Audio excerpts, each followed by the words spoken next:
eyes were seriously about to fall off. Bye.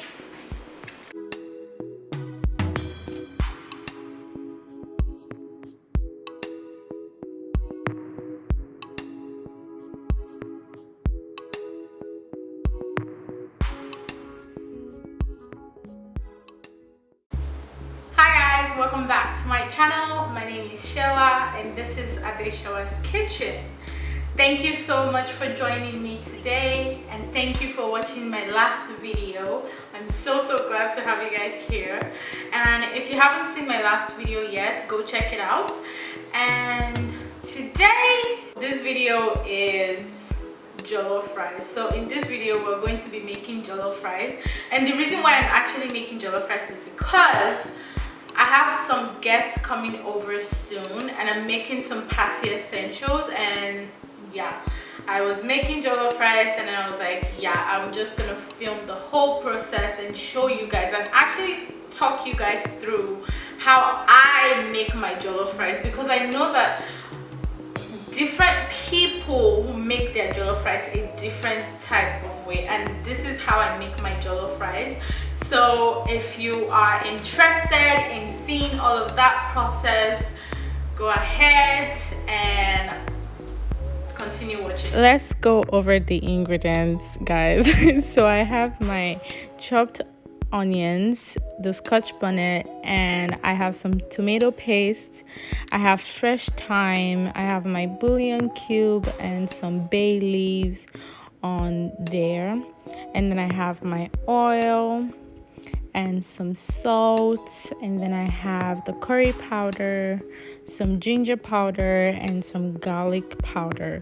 Now you don't have to use the powder, you don't have to use the fresh thyme. You can get dry thyme, or you can use fresh garlic and ginger. It's all up to you. And don't forget the rice.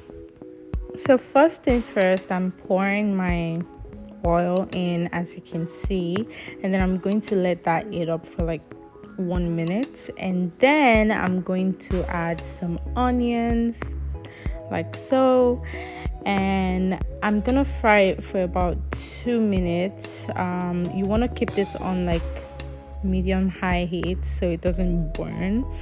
And then I'm going to go ahead and add my fresh thyme and also add the rest of the ingredients little by little.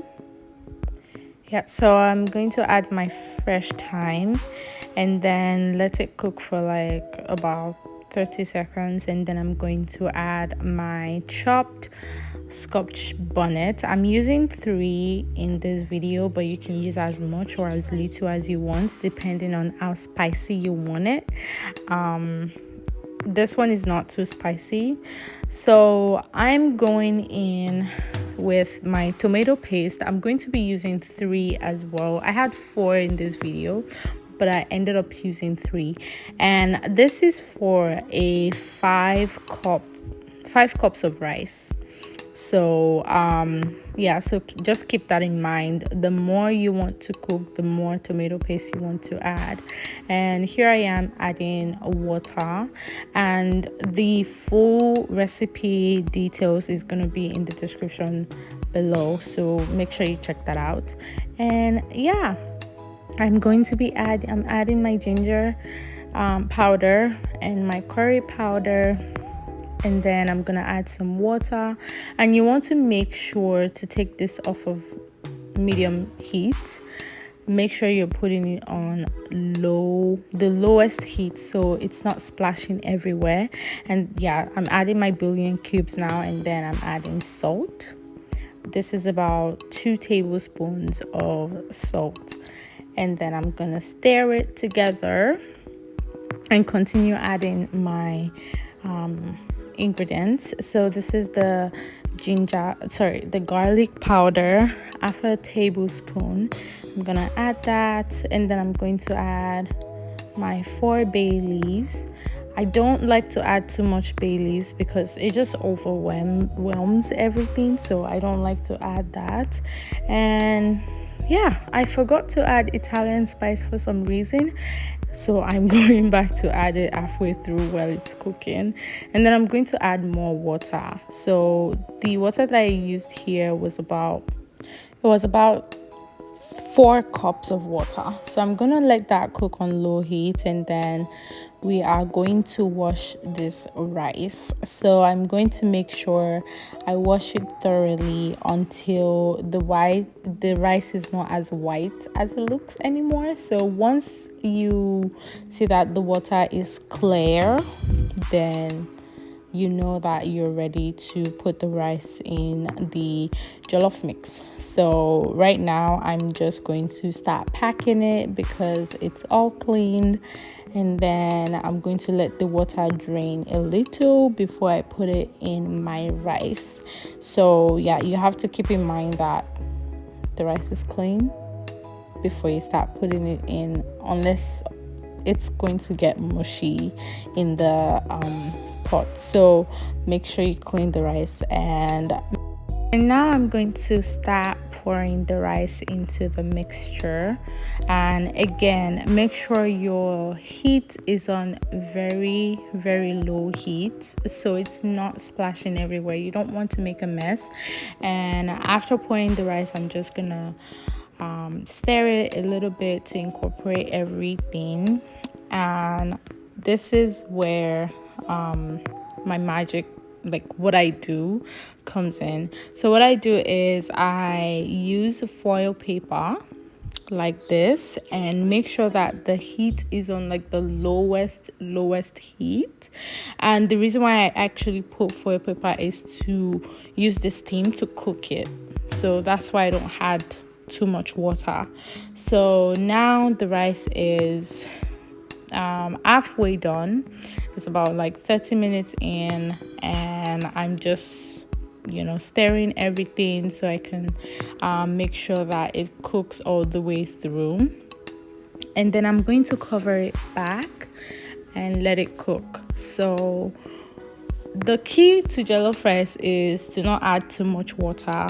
Make sure the steam itself cooks the jollof rice, and that's how you get like very nice, not mushy, juicy jollof rice. I'm telling you, like, it works. Like, just make sure that the heat is cooking your jollof rice, and don't add too much water. If you're making 10 cups of rice, add probably like 5 cups of water and you'll be fine.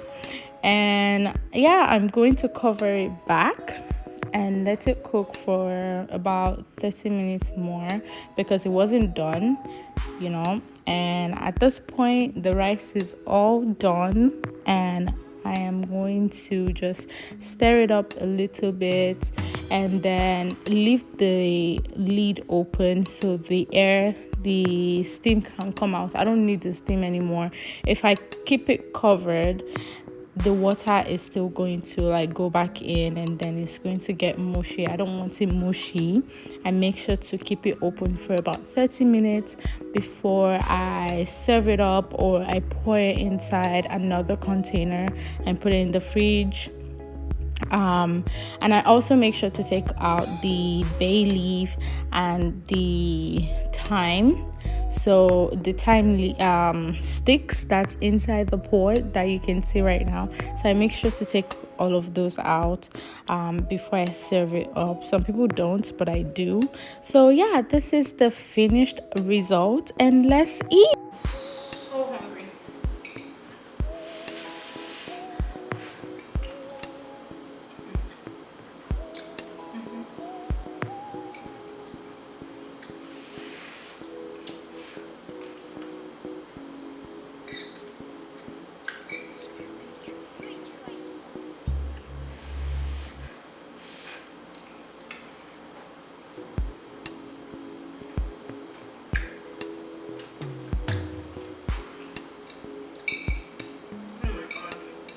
Can you believe I haven't eaten since morning?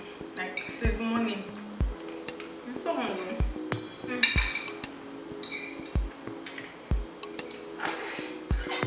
Am I the only one that likes eating their own jollof rice?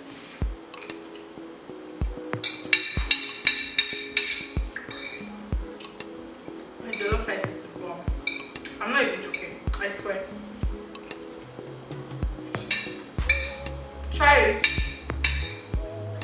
and tell me.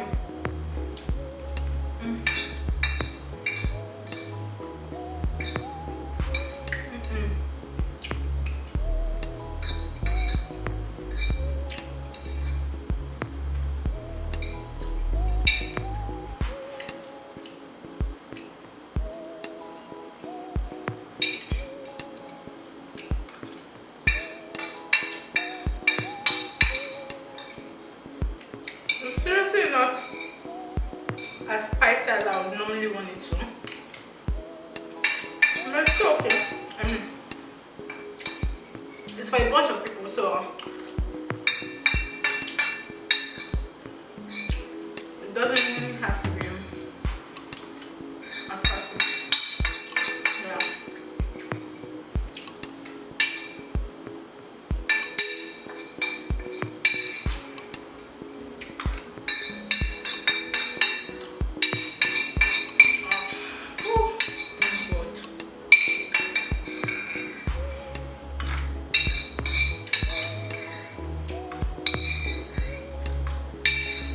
That's how I make my jollof rice. If you have any questions or need any guidance with this recipe, let me know. Leave a comment below. And if you have any video suggestions or you have any other recipe that you would like to see on this channel, please leave a comment below as well. Thank you so much for always, supporting me and just cheering me on and looking out for me and all that stuff. Thank you so much. And if you do like this video, if you try this recipe, let me know. Send me a message on Instagram and over here on YouTube. Until next time, I will see you back in this kitchen, at Showa's kitchen.